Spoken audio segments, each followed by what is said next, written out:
Ils l'ont fait.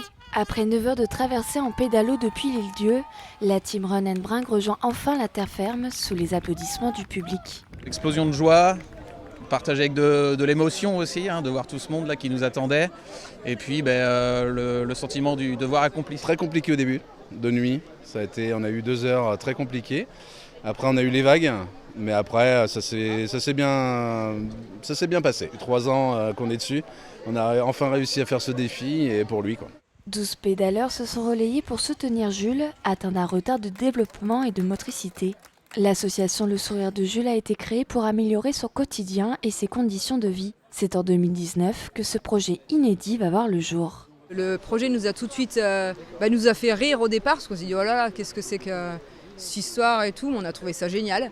Et puis une bonne ambiance, vraiment des gens très bienveillants vis-à-vis de Jules. Donc on était partis tout de suite pour l'aventure avec eux. Ça le touche vraiment. Il est toujours à fond, il a toujours le sourire. C'est vrai que ça le pousse vers le haut, c'est génial.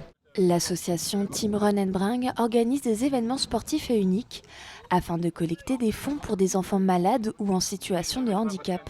Pendant ce défi enrôlé par groupe de 3, les pédaleurs ont pu compter sur l'accompagnement de différents acteurs locaux.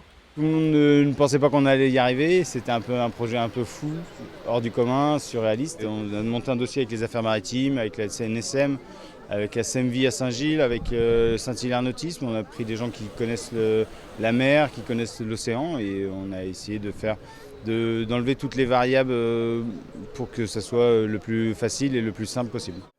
Grâce à une cagnotte en ligne, l'association a déjà récolté plus de 750 € pour le sourire de Jules, ce dont permettra de faciliter son autonomie dans sa maison.